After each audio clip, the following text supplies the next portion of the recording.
Assalamualaikum warahmatullahi wabarakatuh. Waalaikumsalam warahmatullahi wabarakatuh. Qala mu'allifur rahimallahu nafa'a bihi fid dharini amin ya rabbal alamin. Rabbi shrah li sadri wa yassir li amri wahlul 'uqdatam min lisani yafqahu qawli. Wa qul ja'al haqqu wa zaqal batil innal batila kana zahuqa. Wa nunazzilu minal qur'ani ma huwa shifaa'un wa rahmatul lil mu'minin wa la yazidu zalimina illa khasara. Ala diniyatin suratul Fatihah akhusun al-mu'allif hadil kitab wa Abu Badal bin Abdul Syakur. Al-Fatihah. A'udzubillahi minasyaitonir rajim. Bismillahirrahmanirrahim. Alhamdulillahirabbil alamin arrahmanir rahim maliki yaumiddin. Iyyaka na'budu wa iyyaka nasta'in ihdinas siratal mustaqim siratal ladzina an'amta 'alaihim. Alhamdulillah hadirin, kita akan melanjutkan kajian balah kitab Ahlul Musammarah fi Hikayatil Auliya'il Asyrah. Sampai pertemuan yang kemarin kita sudah membahas secara detail masing-masing person, masing-masing pelaku sejarah, mulai dari silsilah, kiprah dan perannya sudah disampaikan oleh Mbah Abu Fadl al-Mu'allif hadil kitab. Sementara sudah sampai pada bagaimana dijelaskan siapa yang menjadi Wali Songo. Kemarin sudah diceritakan. Dan kita akan melanjutkan pembahasan pada malam hari ini. Ini nampaknya sudah mulai bertambah seru. Kalau dalam cerita pewayangan itu kita masuk dalam masa goro-goro. Jadi setelah lakon-lakon ditampilkan, lakon A ditampilkan perannya begini-begini, kemudian nanti di malam harinya kalau cerita pewayangan itu akan ada goro-goro. Tapi sebelum munculnya goro-goro, itu pakem pewayangan biasanya ditandai dengan munculnya Punokawan 4 itu ya, Semar, Petruk, Bagong dan Gareng. Ketika sudah ada tanda 4 itu keluar, maka yang menjadi lakon dalam pewayangan itu nanti akan muncul siapa lakon sesungguhnya. Itulah yang dikawal oleh Punokawan ini. Ketika itu sudah keluar, maka kemudian muncullah goro-goro. Lah, pada kitab ini juga sama. Kita akan mulai masuk pada masa goro-goro. Sumajtama'a ba'da dzalika auliya Jawa wa hum Sayyid Ibrahim wa Sayyid Raden Paku wa Raden Syahid wa Sayyid Qasim wa Sayyid Abdul Qadir wa Sayyid Raden Said wa Sayyid Amir Haj wa Sayyid Muhsin wa Sayyid Hajil Usman wa Raden Fatah wa Sayyid Usman Al-Haj wa Raden Joko Kondar. Semuanya berkumpul yang saya sebutkan tadi. Wa Sayyid Khalifah Sugro wa tasyawaru fi nusbi imamin lil muslimin. Mereka berkumpul tentang bermusyawarah bagaimana membentuk kepemimpinan Islam di tanah Jawa. Faqala as-Sayyid Raden Paku innahu la yambaghi wa la yuslihu li ahadim minna ayyakuna khalifatan lil islami wa imaman lil muslimin illa Raden Fatah Fabaya uhuhu.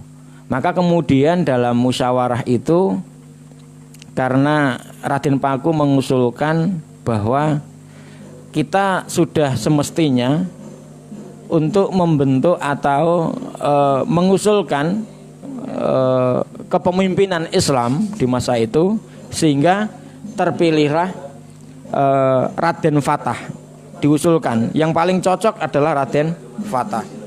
Kenapa Raden Fatah? Satu, dari kalangan bangsawan dan masih keturunan raja, itu adalah Raden Fatah.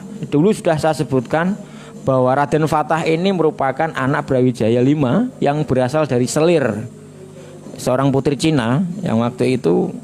Tetapi Raden Fatah ini mendapatkan hikmah ketika lahir diungsikan, sebelum lahir malah diungsikan ke daerah Palembang di daerah Sumatera, yang kebetulan diasuh oleh Arya Damar yang masih sepupu lah ya, satu bapak beda ibu, masih sepupu, dan di sana ternyata sudah Islam dulu. Jadi awal mendapatkan keislaman itu ketika berada di Palembang Raden Fatah ini, sehingga kemudian diusulkan bahwa Raden Fatah lah yang akan memimpin kepemimpinan Islam di tanah Jawa.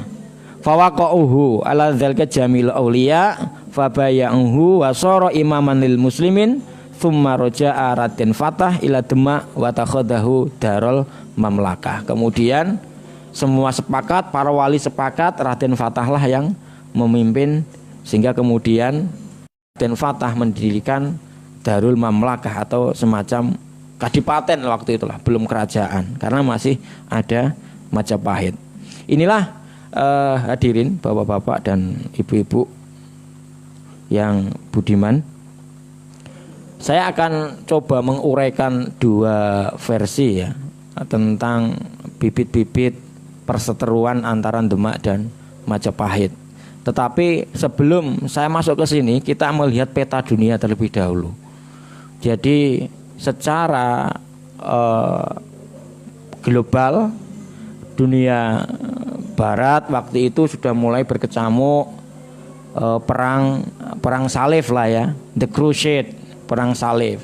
Ini berabad-abad, ratusan tahun lamanya antara Islam dengan Kristiani atau Nasrani. Silih berganti, yang menang dan kalah. Kemudian begitu Turki Utsmani atau dinasti Fatimiyah mampu meruntuhkan Bizantium ya, Kaisar ke timur itu, ini sebuah daerah perbatasan antara Asia dengan pintu masuknya Asia dengan Eropa ya. Kalau lewat jalur darat itu lewatnya sini. Begitu itu sudah runtuh kemudian dikuasai oleh Turki Utsmani, maka kemudian Eropa Barat waktu itu terputus ketika mendapatkan suplai dari Timur Tengah. Akhirnya kemudian mereka melakukan ekspansi ke daerah timur jauh hingga kemudian sampai di Indonesia dan sebagainya, wilayah-wilayah sebagainya. Maka daerah-daerah kemudian juga menguasai lagi. Di samping itu kemudian juga terjadi India. India ini ada kerajaan Islam Bani Mughal waktu itu yang kebetulan dipimpin oleh Timur Leng. Ini ambisi ekspansinya sangat luar biasa sekali. Bahkan Timur Leng ini menghabisi semua dinasti-dinasti yang ada di Cina Islam waktu itu, yang bahkan ada yang Hindu India tidak punya hasrat mengekspansi wilayah. Sehingga kemudian Timur Leng ini menguasai daerah India dan sekitarnya.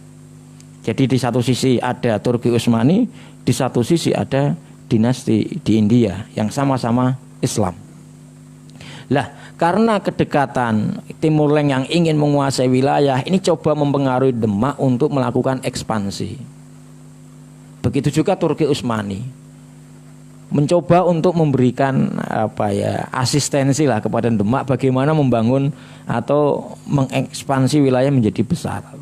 Tetapi waktu itu karena masih ada ketuanya kiai lah, kalau di sini ketua kiainya itu kan yang tinggal di Gang Rahmat itu. Ini ketua wali yang waktu itu bapaknya para wali, Sunan Ampel, Maulana Malik Ibrahim.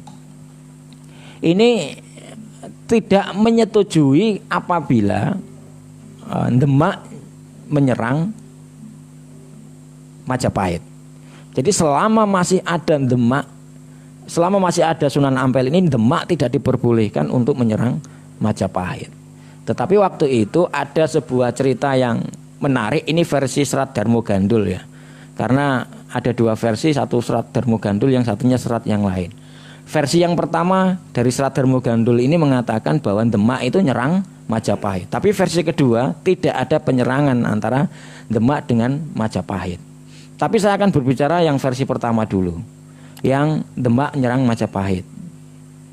Lah, pada masa masih kerajaan Majapahit begitu, Sunan Giri, Raden Paku ini Giri Kedaton itu pernah diobrak-abrik begitulah sama Majapahit karena ada tuduhan makar.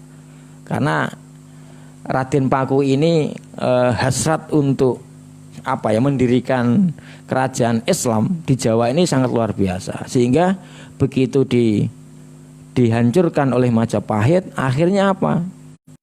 Raden Paku ini mau dihukum bunuh oleh Majapahit, tetapi karena permohonan ampunan dari Sunan Ampel, akhirnya apa? Raden Paku tidak dibunuh tapi diampuni.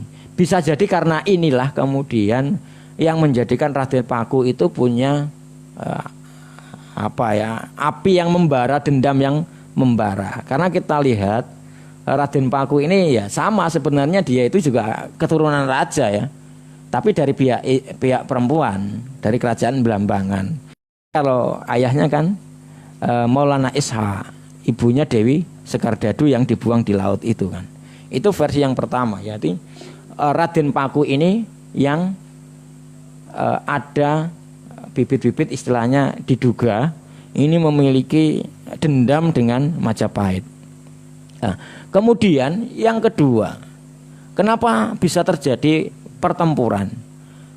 Yaitu setelah wafatnya Sunan Ampel.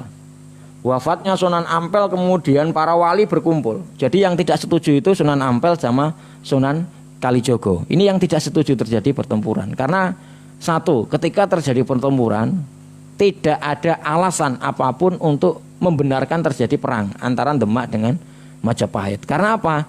Majapahit sebagai kerajaan Indo ini tidak mengekang kebebasan beragama. Jadi kalau misalkan dalam konsep negara bangsa begitu, Majapahit itu membebaskan warganya untuk memeluk agama apapun, tidak mengkebiri masyarakatnya untuk memeluk agama apapun. Sehingga tidak ada alasan Demak untuk melakukan penyerangan. Jadi secara syar'i tidak dibenarkan. Kemudian kedua, tidak dibenarkan juga ketika Demak akan menyerang Majapahit, karena Raden Patah yang saya sebutkan tadi di awal ini juga merupakan putra raja, masih anaknya Majapahit, meskipun dari selir, jadi tidak dibenarkan. Yang kedua, yang ketiga, ini memang wasiat ini yang meredam Sunan Ampel, inilah yang meredam Majapahit tidak menyerang Demak, tidak menyerang Majapahit. Kemudian saya lanjutkan. Suma ba'da dzalika jama'a Raden Fatah al-auliya'a wa wujuhal muslimin falamajtama'u indahu qala lahum ya ayyuhas sadatil kiram innama jama'tukum liusyawirakum fi amrin huwa fardun fil islami wa hawani nadhartu ilal muslimin fa idzahum fil hadal waqti faqad katharu. Kemudian setelah itu Raden Fatah mengumpulkan semua para wali dan para masyarakat muslim lah untuk berkumpul.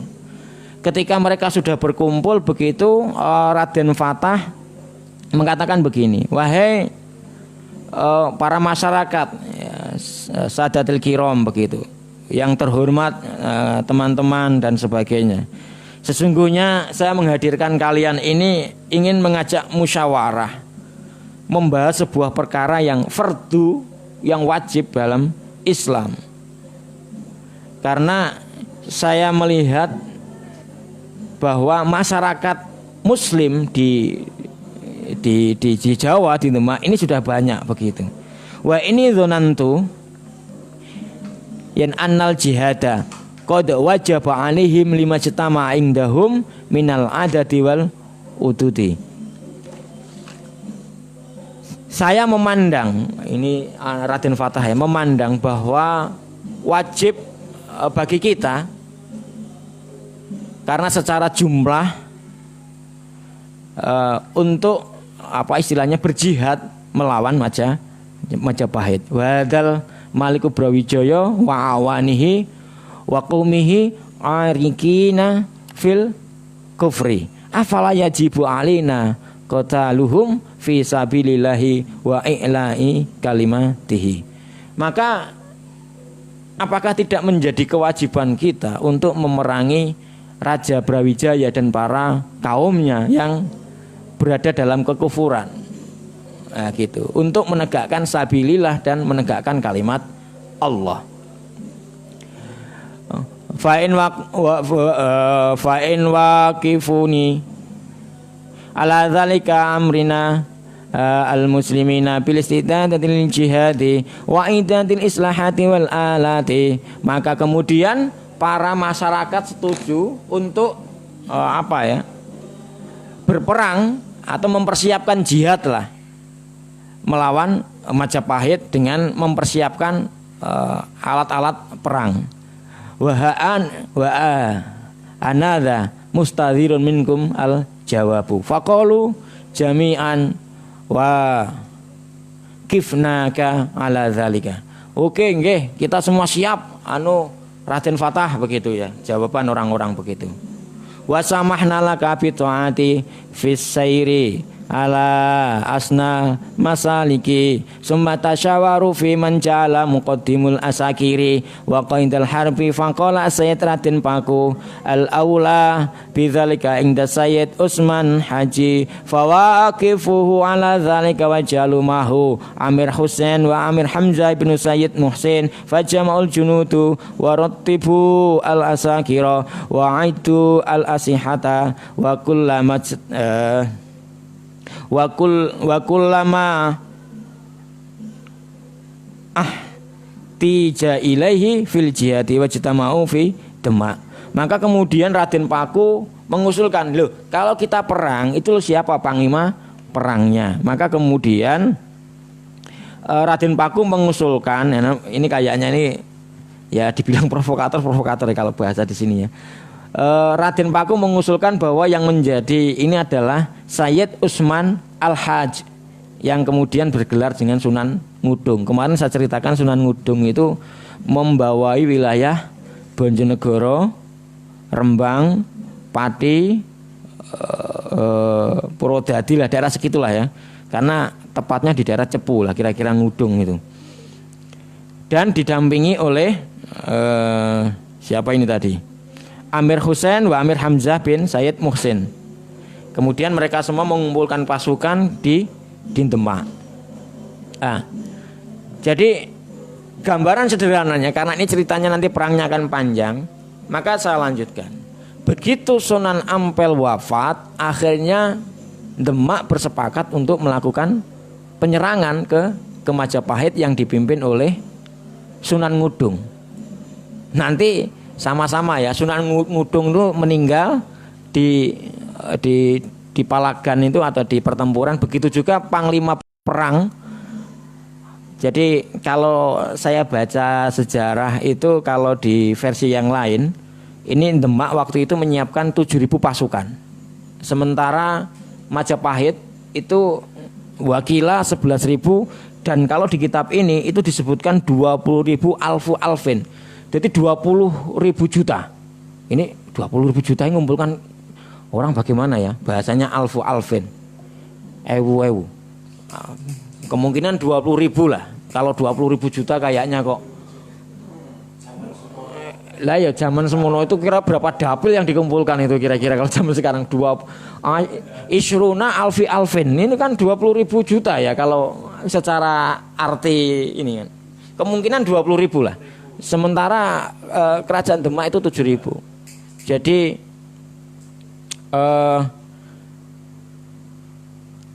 begitu terjadi peperangan yang versi pertama tadi, Demak nyerang, terjadi perang yang panjang, akhirnya Demak menang ya. Karena pertama kalah itu ketika dipegang Sunan Ngudung, ini kalah.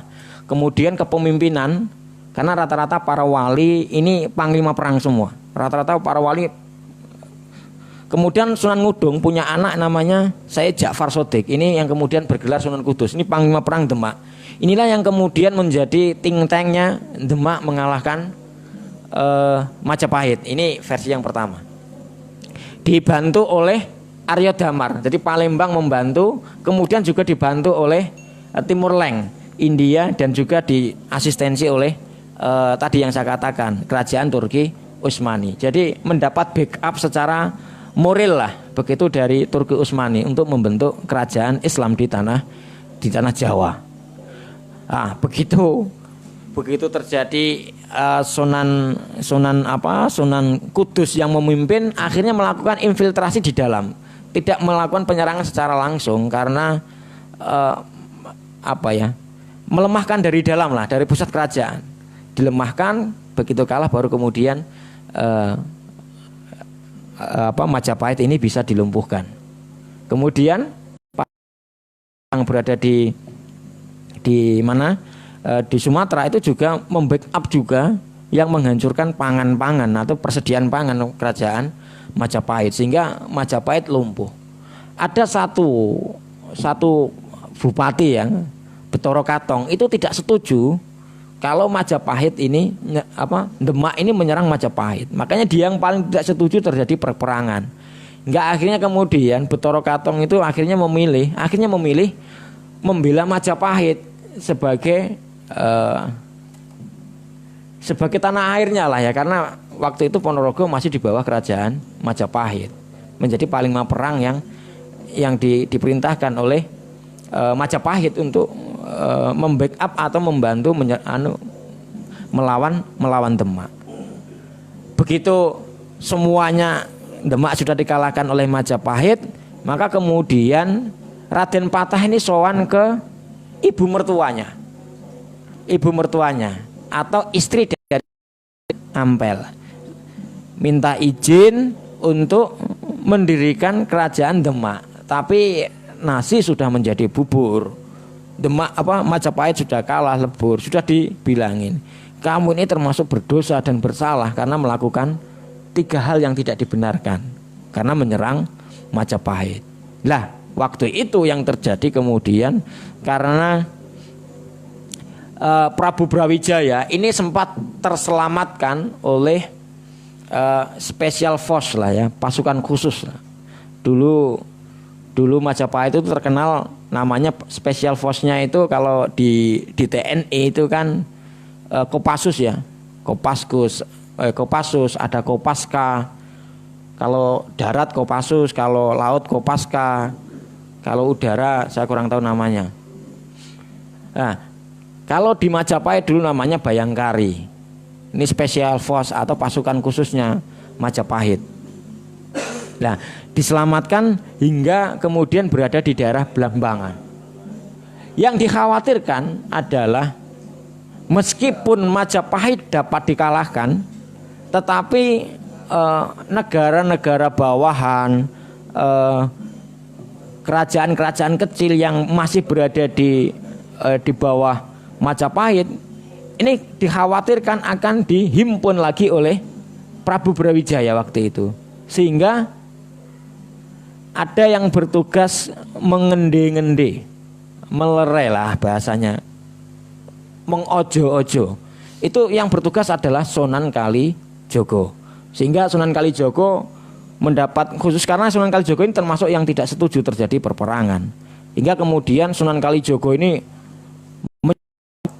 jadi mencari keberadaan Prabu Brawijaya ini berbulan-bulan ya, berbulan-bulan. Ada yang mengatakan kalau di satu versi ada yang berada di Blambangan karena akan menghimpun kerajaan Blambangan sampai timur Bali dan sebagainya itu untuk menyerang balik Majapahit. Ada yang mengatakan bahwa Prabu Brawijaya ini berada di daerah Gunung Lawu, ditemani oleh 2 orang penasihat lah, yaitu Sabdopalon dan Naya Genggong. Ini saya akan mengulas sedikit tentang Sabdopalon dan Naya Genggong. Jadi setiap raja itu memiliki penasihat lah, penasihat. Ada yang penasihat militer, ada yang penasihat spiritual. Ya sama kayak calon-calon itu kan ada penasihat-penasihatnya. Jadi calonnya ini kayaknya kita siap ini ya, memfasilitasi ini. Kalau calon-calon butuh penasihat spiritual, kita siapkan ini. Misal, iya, jasa spiritual gitu, yang tugas mendoakan itu. Ya pembisik lah, ya semacam pembisik. Ya tapi pembisik kalau si siapa tadi ya, Sabdo Palon Genggong ini kalau secara bahasa kita bisa artikan sabdo itu artinya adalah arahan atau ajaran begitu, atau kalau dalam Sabdo Pandito Ratu itu sebuah titah yang harus dilakukan.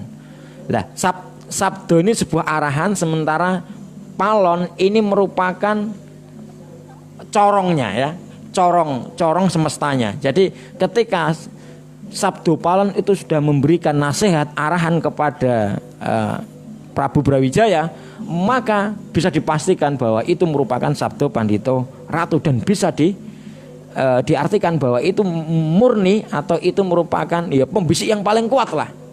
Nah, jadi Sabdo Palon itu kuatnya dia sebagai ring satunya Prabu Brawijaya. Apa yang dia analisa, apa yang jadi ini selalu kejadian.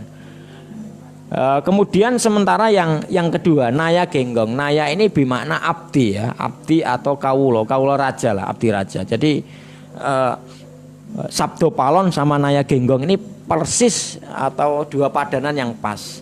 Makanya ada sebuah cerita bahwa Sabdo Palon nagih janji. Bukan Kertonyono medhot janji ya. Ini Sabdo Palon nagih janji. Awas, jadi ini bahasanya begini. Awas ya. 500 tahun lagi maka anak cucuku akan membalas kekalahan Majapahit. Ini sebuah sabda dari Sabdo Palon. Maksudnya apa?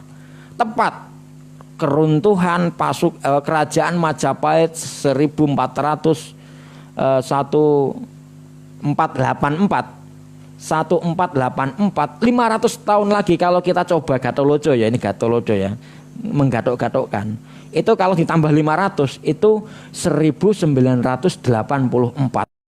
What's happened in our country? What happened in our nation pada tahun 1984. Ternyata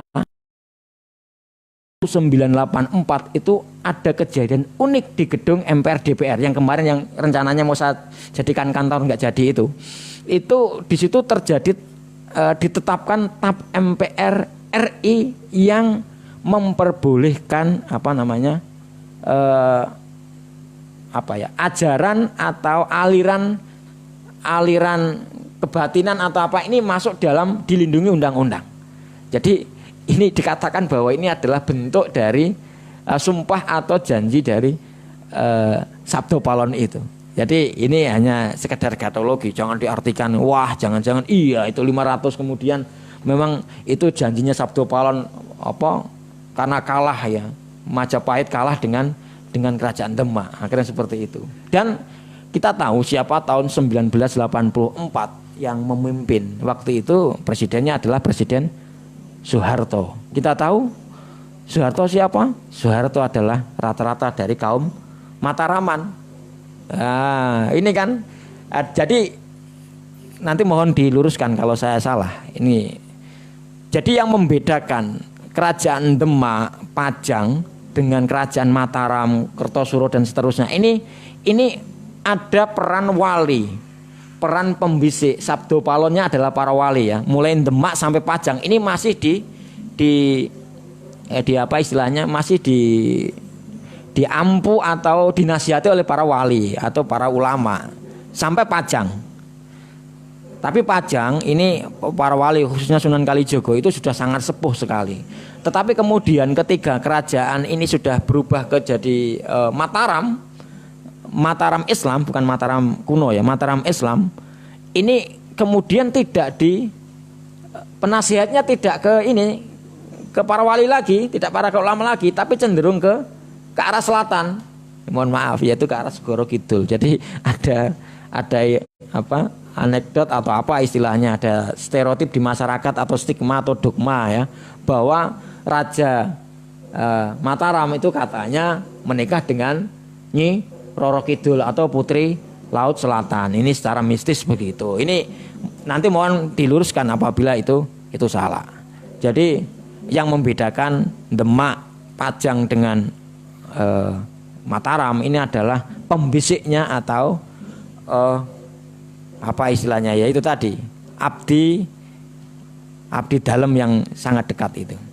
Kalau di awal tadi saya katakan kalau ketika muncul goro-goro, sang lakon pembisik atau punokawannya adalah para Semar, Petruk, Bageng, Gareng, kan itu 4. Nah ini kalau di gatologi lagi, Semar itu dari bahasa Arab, Samir, paku, panutan, jadilah orang yang panutan. Karena Semar ini diibaratkan adalah ketuanya para dewa, dewonya para dewa. Semar jadilah panutan. Fatruk, Petruk, Fatruk, taroka ketambahan fa Jawa, Fatruk maka tinggalkan. Tinggalkan apa? Bagong, bagong ini kan wangel kandhanane. Wangel kandhanane, bagong, bago, perkara yang tercela, perkara yang tidak baik, perkara yang lacut begitu. Ketika bisa meninggalkan bagong itu, maka kita akan mendapatkan nolo gareng, yaitu nala karim, bisa mencapai kemuliaan, bisa mendapatkan banyak teman ataupun kemaslahatan. Itu kalau versi pewayangan yang asli, bukan tadi versi asululenya Cak Percil CS beda. Jadi hampir semua pemimpin-pemimpin itu punya model tipologi pembisik atau ya pengamat atau pengamat ya pembisik lah, pembisik atau yang mengamati lah. Ya saya kira semuanya punya. Bupati juga punya, gubernur punya, presiden juga punya. Nah inilah yang kira-kira terjadi yang versi pertama yang menyebabkan apa istilahnya Demak itu menyerang Majapahit versi pertama yang begitu apa istilahnya Raja Brawijaya mengungsikan diri yang ditemani oleh Sabdo Palon dan Noyo Genggong, dikejar dicari oleh Sunan Kalijogo. Ada yang mengatakan bahwa kemudian Prabu Brawijaya ini bisa diislamkan oleh Sunan Kalijogo sehingga kemudian diminta untuk mengalah, jangan menghimpun kekuatan untuk nyerang balik Demak agar tidak terjadi perang berkelanjutan, agar tidak jadi kerusakan yang berkelanjutan. Akhirnya Prabu Brawijaya menganut arahan dari Sunan Kalijogo sehingga dia tidak menghimpun kekuatan. Sehingga apa? Akhirnya ya diserahkan, diikhlaskan, toh Demak itu juga anakmu sendiri, anak kandungmu sendiri kan, pentas begitu. Kemudian ada juga yang mengatakan versi begini, bahwa Prabu Brawijaya itu tidak masuk Islam tapi tetap dalam kerajaan, tetap dalam agama lamanya, Hindu Buddha begitulah. Karena apa? Prabu Brawijaya V ini ingin menjadi the last emperor, the last emperor, the last king of Majapahit yang masih mempertahankan agama leluhurnya. Ada yang mengatakan seperti itu. Ya, wallahu alam bisawab lah dari dua versi yang seperti itu. Kemudian saya akan berbicara versi yang kedua. Kalau versi yang pertama tadi Demak nyerang Majapahit. Yang kedua ini salah satu serat yang lain dan juga dibenarkan oleh seratnya siapa yang Kediri itu.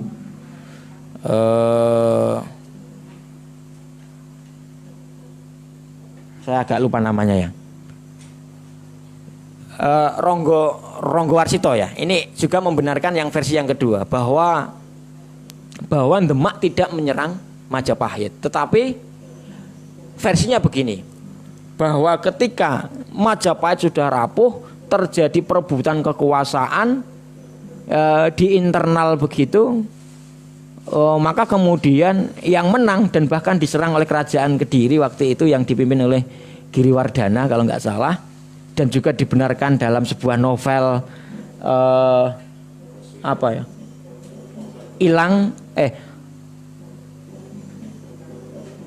Ilang Kertaning Bumi, bahasanya apa ya, saya agak lupa.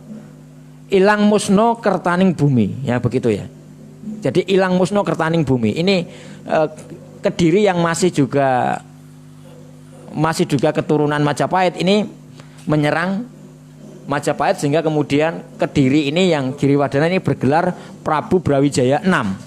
Lah, dari sinilah kemudian yang mengakibatkan Raden Patah Demak tidak setuju atau Demak ya balas dendam lah begitulah, karena ayahnya digulingkan oleh ini Prabu Brawijaya VI ini, atau dari Demak dari Kediri ini. Nah, akhirnya Demak menyerang balik ke ini. Ini versi yang kedua. Jadi bukan Demak menyerang Majapahit, tetapi Demak meminta hak karena Majapahit sudah diluluh lantakkan oleh Giriwardhana yang bergelar Prabu Brawijaya VI. Itu kira-kira dua versi inilah, entah yang benar mana, wallahu a'lam lah. Dan kita kembali lagi ke laptop atau kita kembali lagi ke teks lah. Itu saya berputar-putar jauh membaca dari banyak versi ya, sehingga untuk menambah kekayaan lah, menambah pengayaan dari kajian ini.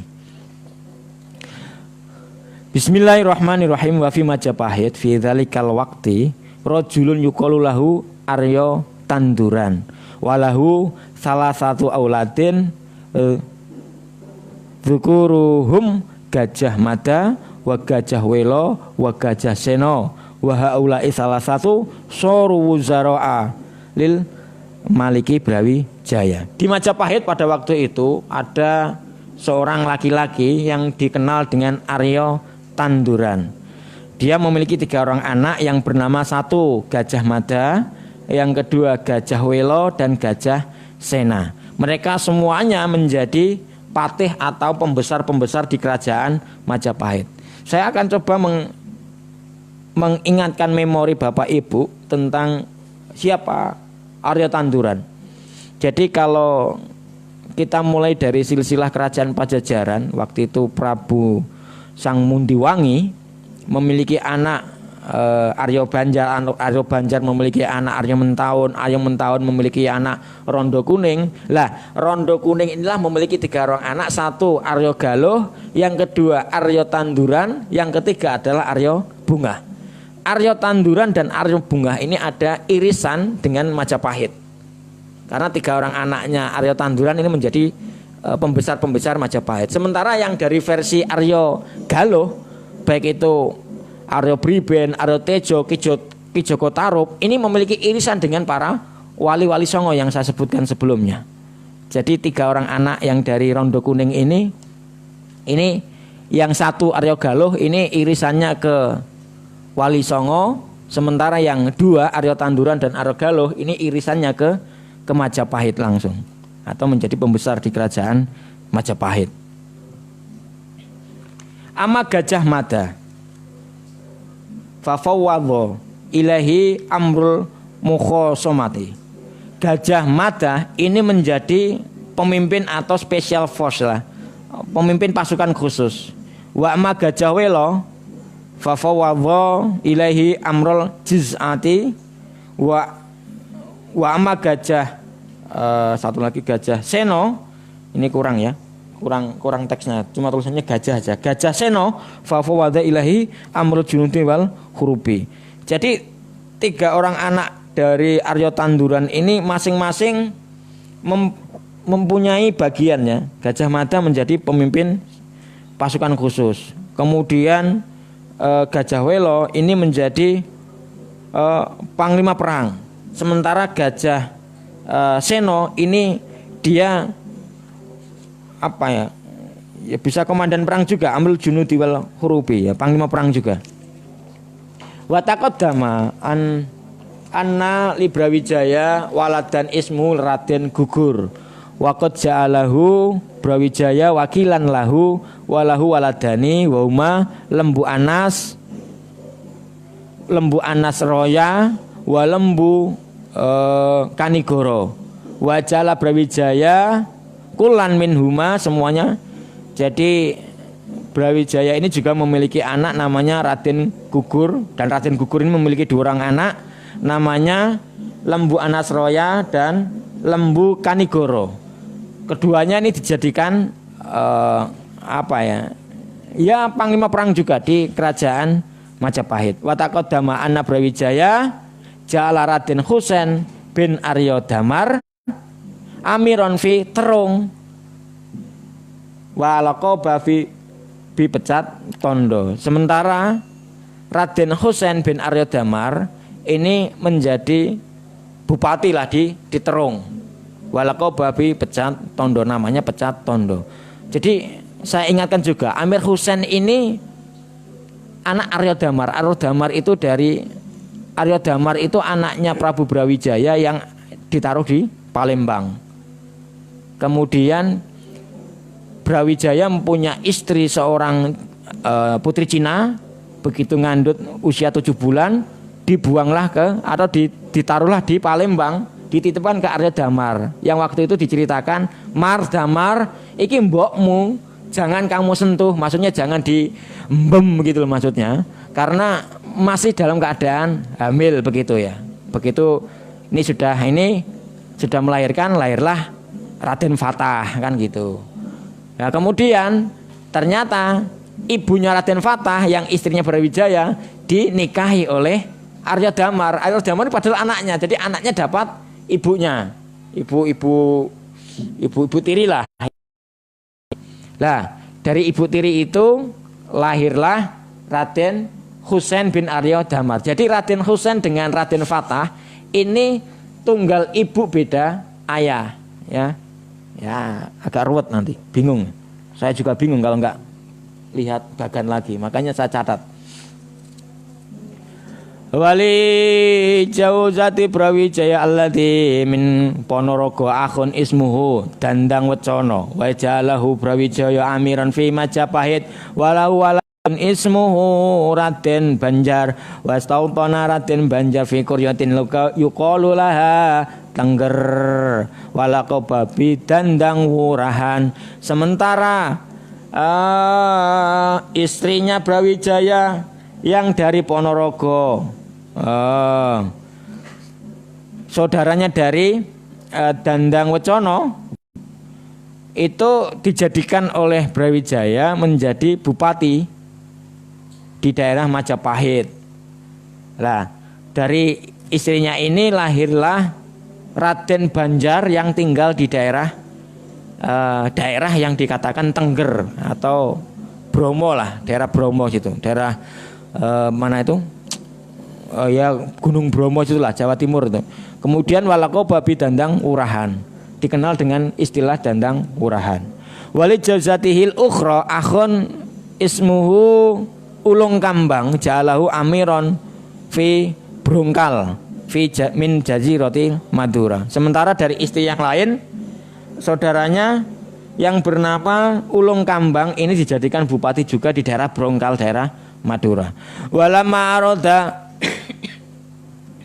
Walama aroda Usman al-Haji al-Khuruja min Dema wa ma'ahu junudu wal asakiri labasa al-qamisa al-mutal sama al-musamma bi onto kesumo.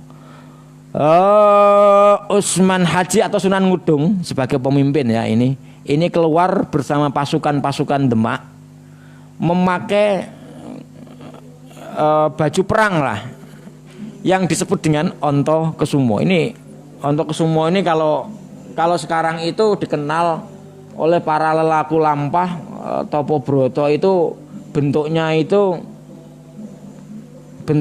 kayak rompi begitu ya, kayak rompi ya, segini ya. Katanya kalau memakai rompi onto kesumo ini kebal senjata. Ini saya nemukan orang sangat ada yang punya ini onto kesumo. Tinggalnya di daerah situlah. Nanti kalau malah dipinjam-pinjam repot. Ada yang punya ini onto kesumo ini.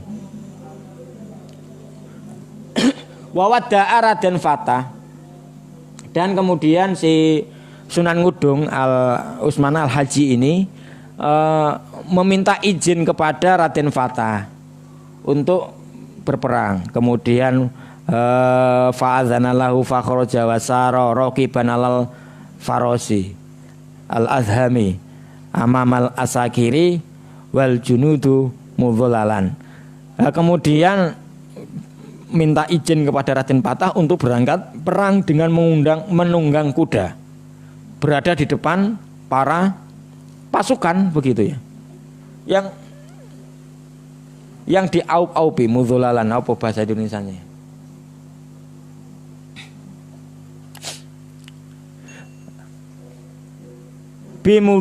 Bimudhillatin sofra'in wa nusyirat ar-royata amamahu wa khalfahu wa dhuribatit tabula wal buqatilil harb. Diiup-iupi dengan apa ya, warnanya kuning ya, kayak payung loh, payung muto loh, payung orang-orang meninggal itu loh ya. Ada pendosa itu kemudian kan kadang-kadang dipayungi, sudah mati kok dipakai payung muto. Ta jentit loloba, wong mati ora obah, itu kayak payung muto itu ya. Nah, itu warnanya kuning, kemudian juga dikibarkan royah dan di belakang. Kemudian juga dipukuli tabul wal buqat. Yes, kayak kendangan itulah, terbangan duk ajib pokoknya berangkat mau perang begitulah kira-kira begitu. Wasara Amirul Husain yaminahu. Amir Husain berada di kanannya, Raqiban al-Farosi. Amir Husain juga berada di kanannya nunggang kuda. Wasaro Amir Hamzah, sementara Amir Hamzah shimalahu berada di kirinya juga menunggang kuda. Wasaro ma'hum al-junuda ka'annahum al-lubutha wal awadi. Mereka semuanya beramai-ramai untuk kemudian berangkat menuju medan pertempuran. Demikian, mudah-mudahan bermanfaat. Walau kana khilafi as'alukum maghfirah katsirah. Wallahul muwaffiq ila aqwamit thoriq. Wassalamualaikum warahmatullahi wabarakatuh.